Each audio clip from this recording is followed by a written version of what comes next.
Hey everyone, let's talk about the single most effective security control you can implement, multi-factor authentication or MFA. Microsoft publishes security data annually. Here's the number, this should wake everyone up. Over 99.9% of compromised accounts did not have MFA enabled. So if those accounts had MFA, they would not have been breached. That's not a small improvement, that's nearly eliminating account compromise. So what is multi-factor authentication? Authentication factors fall into three categories. Something you know, like password, PIN, security questions. Something you have, like your phone, your hardware token, smart card. Something you are, fingerprint, face recognition, retina scan. Single factor authentication uses just once, typically a password. Multi-factor authentication requires at least two from defined categories. Even if attackers like steal your password through phishing or data breach, they cannot get in without that second factor. So real world attack scenario, if you think, so what can happen? Attacker normally send a phishing email, users enters password on fake site, attackers know has already valid credential by that email, and attackers sign in and owns the account. With multi-factor, when that multi-factor account is enabled, attackers send phishing email, user enters password on fake site, attackers tries to sign in, Microsoft Authenticator send push notification to real user's phone. So users can see that sign in from some other countries or somewhere he is not in, and he can deny it. Ultimately, that means attack it's blocked. So attacker might have the password, but they are locked out. This is why MFA is effective. So Microsoft provides two ways of enforces MFA, and understanding when to use it is very important. Conditional access MFA, this is the modern flexible approach. You create policies like require MFA for Office 365 or require MFA when signing in from outside your the network or for administrators only. You have granular control. Which users, which apps, what conditions triggers MFA. This requires Entra ID premium P1 license, but it's worth every penny. Other thing like per user MFA. This is the legacy approach, but it's free and is still widely used. You enable MFA for individual users. Once enabled, they need MFA for every single sign-in, regardless of what they are accessing or where they are. Simple but inflexible, good for a small organization or quick MFA rollout.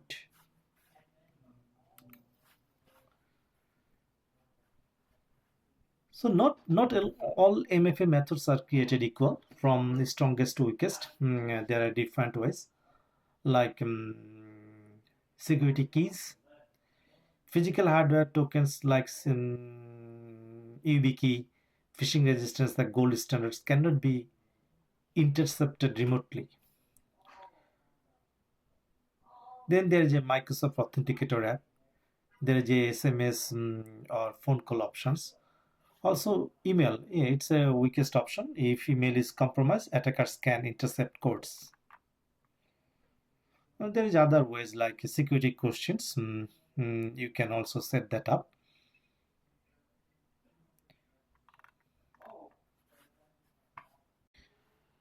So now let's go through the lab. What we will do, we'll create a conditional access policy requiring MFA for specific scenarios. Then we'll register for MFA using Microsoft Authenticator, experiencing what your users will experience. You will enable per user MFA for comparison, and then we'll test sign in with and without MFA to understand the user impact. So let's do. So here is a GitHub link that we'll follow. We'll let to enable multi-factor authentication. I'll pass this GitHub link down below. Also the Microsoft Learn document. So first go to yeah, home, then Azure Intra. Under there, if you go to multi-factor authentication section, then you see the configure. There are different options related to that one, but to configure that one, we need to go to configure and an additional cloud-based multi-factor authentication settings. So first part is mainly to go through all the settings, get to familiar with all the properties or what the options available. So you can see that that option is available like for those users. But if you select particular users, you can enable for particular users also. And if you want to disable, you can disable that one. So currently you see that most of the users status is disabled.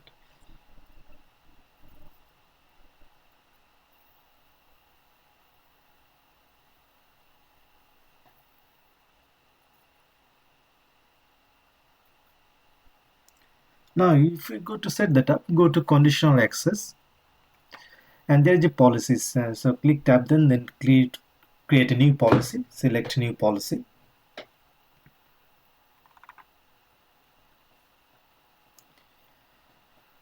So give a policy name.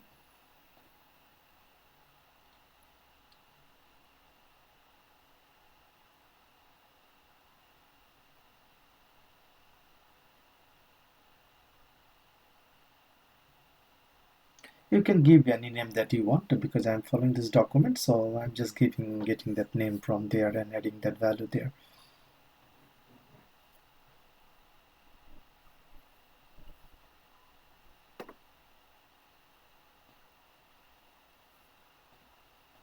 So under assignment, we are going to select particular user like Delia Dennis in this case.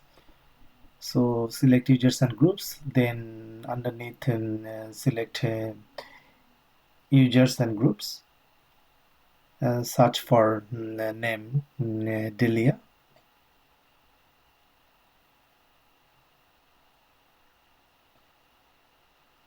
and click on select. And no target resource selected, and you can select that option. All resources, or select specific resources. So for now select all resources.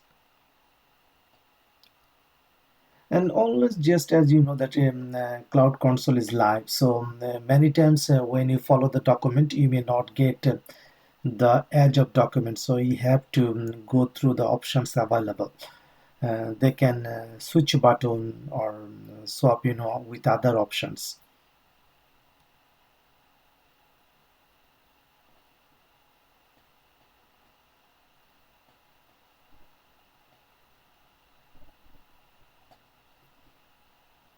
So we're going to select Office 365 as a resource wise for our testing environment.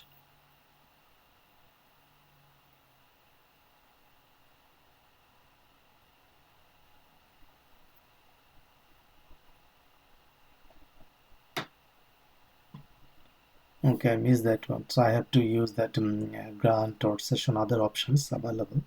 So let me go there, access control.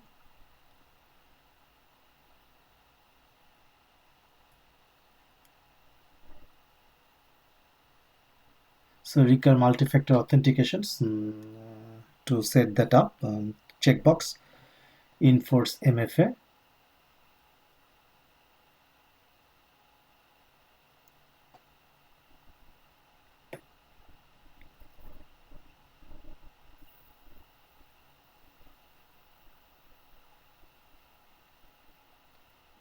And ensure that require all the selected controls also selected. So if I go down below,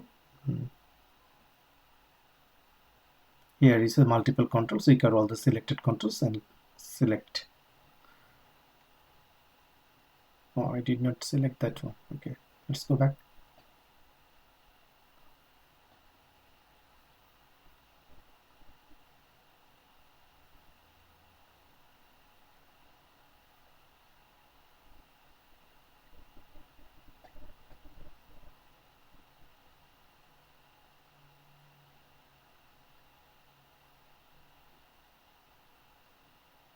So sometimes the option selection can take little time also.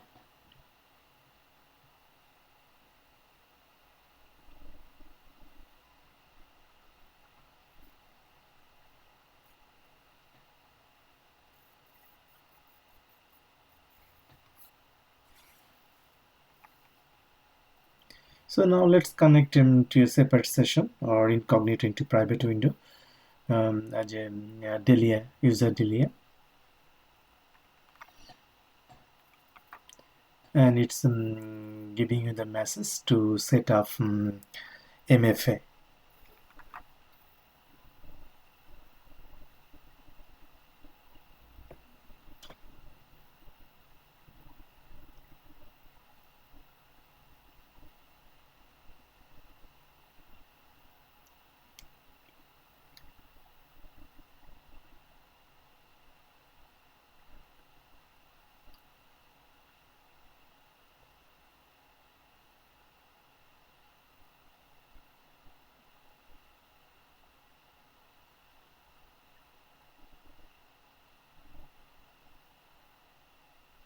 So we are able to log in with MFA here.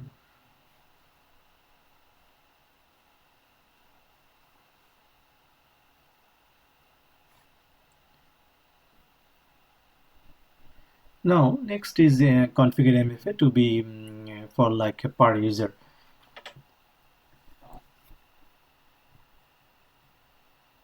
So if you go to users, all users, and if we select a specific user,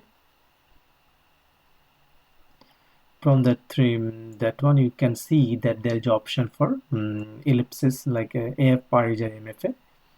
When you select that option, then if you come here, select any user, you can see that enable MFA. So we are selecting for a specific users. That other way you can do that one.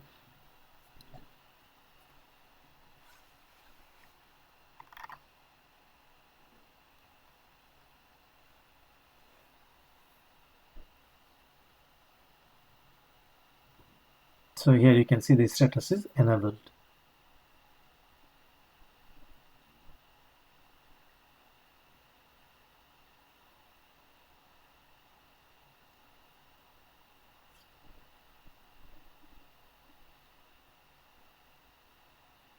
Now we are going to connect as an AD user.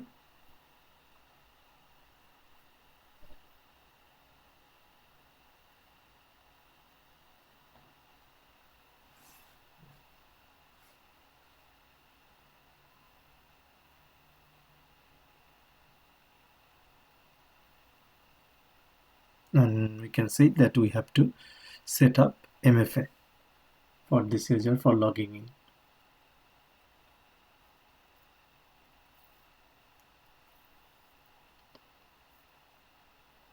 So we have successfully completed this lab. If you have any questions, please put comments in. Otherwise, see you in next lab.